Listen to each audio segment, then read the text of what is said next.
Let's talk about the top 5 best decks in Master Duel right now. If you enjoy content like this, be sure to subscribe. Currently, it will take 4 years for me to reach 100,000 subs. I know a lot of you are watching and not subbed, so go ahead and subscribe. Thank you so much. On number 5, we have Unchained. Now, when this deck came to Master Duel, I said this would be able to compete. I said maybe not best deck, we have Snake Eye and stuff already out, so it kinda came too late, but still, it was going to be pretty solid. It's a good deck. It also dodges the hand traps that are good against Snake Eyes pretty well. Now, that being said, back when this came out in the OCG, it actually didn't do too hot because people say, oh, it doesn't play well around Max C. Now, while it's somewhat true, I think it's still quite okay. Like, technically, you could normal summon one of these, and then you could pop a trap with Charvara, and then link off into Rage, and then you're still ending on something, plus your hand traps. It's not great, but it's something. Whereas Snake Eye ends on absolutely nothing under Maxi. So I don't actually think this is underperforming because of purely Maxi. I think the OCG actually didn't fully solve this deck on release, which is fine, Sometimes OCG solves something, sometimes TCG solves something. It's no big deal. But so yeah, this deck is really good. Dodges hand traps like crazy, and the board breakers that are really good against this deck, like the change of heart type of effects, aren't really that useful when pure Snake Eye ends on 2 Omni negates. It also has a custom card in the form of Yama and a very, very powerful Soul of Rage.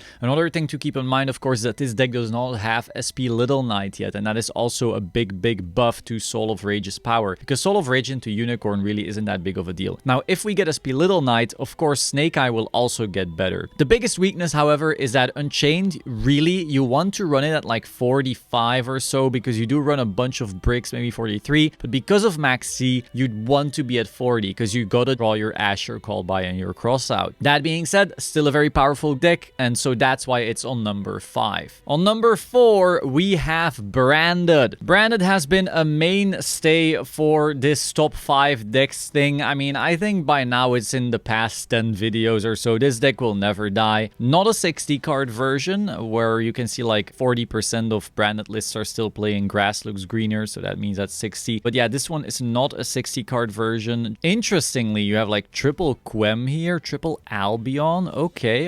It's actually not that typical at all. But yeah, I don't want to waste too much time on this because I've gone over this like a billion times by now. This is one of the few decks that when it opens really well can actually break Fireboard without drawing like a billion hand traps, which is pretty big. But then sometimes it also just bricks because it does run a lot of bricks like Lubellion, Saranir, Retribution, Mercury, High Spirits when you don't have correct typing, Banishment, Duplication. Like all of these cards are pretty fucking bricky. But whenever you open the God Hand, opening a Luber, Fusion, the deployment, maybe a Super Poly, a Lost Cartesia, when you draw gas, this deck is crazy. When you draw the bricks, this deck is dog shit. But if you're running hot, this is the deck for you. On number 3, we have Rescue Ace, our brand new contender. So when these cards came out, I actually called that this could become the best deck even, because like this deck is basically unhit right now. And with Airlifter, Emergency Preventer, having access to everything is really crazy. It also dodges the hand traps that are good against Snake Eye a bit better because you can go like Emergency and stuff like that. People also really aren't playing Duster and Lightning Storm in their main decks because it's a best of 1 ladder usually. Now in tournaments it's different, of course. But so yeah, I thought it would actually be really, really powerful. It is really powerful. Maybe it's not best deck because you do have to play a couple bricks. That is an issue that we've known for a long time. I've played plenty of Rescue Ace myself. Again, I like to run this type of deck at higher card counts because that way you can kind of dilute these bricks. But the issue then is that you will run into Maxi more often because you will draw your Ash, your Crossout, and your Called by way less, which is kind of sad, kind of the main issue with the deck, really. Let's look at a sample deck list here. First place at a recent tournament. It is a really powerful deck. We are seeing the 1 Impulse. I hate this card. I think this card should just be at 0. Not on a ban list, but like just don't play it.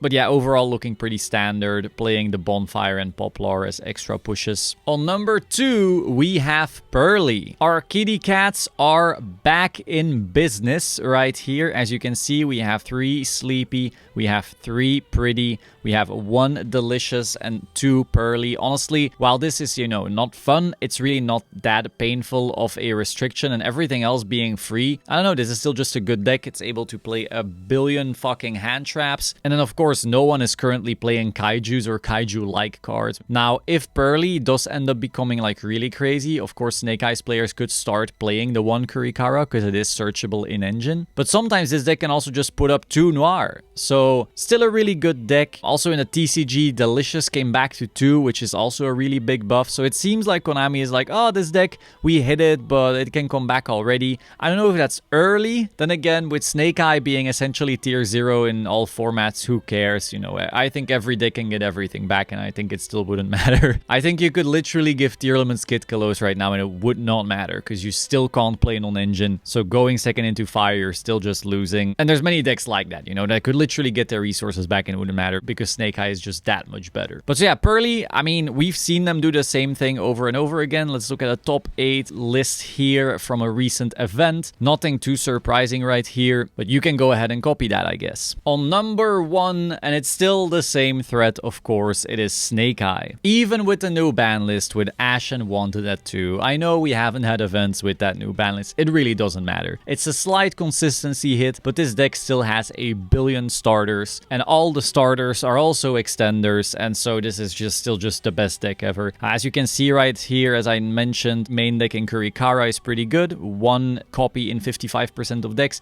because you can now nuke the Pearly decks that way as well. Still seeing that Kashtira engine being played in quite a few decks, which is interesting. And then if we go to a sample deck list right here, of course this is still from right before the ban list, so that's still with 3 Ash even though it's now at 2, and 3 Wanted even though it's now at 2. But again, slight consistency hit. You are still dealing with essentially a tier 0 deck. I know some people are still coping that in TCG it's not tier 0. It is, so open your eyes. It's still over 50% of top cut representation. We saw in Raleigh day 1, you know, it was not 50% of overall representation. People were, look, the ban list did something, and then they saw top cut representation and went, oh, yeah, that's right, that list did nothing. As I said, I predicted this in my tier list before Raleigh. I said people are calling Fire King best deck, but Pure will actually be best deck. But regardless, it's basically the same shit. All the Snake Eyes are broken, and so this is what we're dealing with now. OCG, TCG, Master Duel. If you're not playing Fire, you're not playing Yu-Gi-Oh! It sucks ass. I agree. I'm right there with you. And all we can do is hope that this gets fixed soon. Hope you found it interesting. Be sure to subscribe, and I will see you soon. Ciao.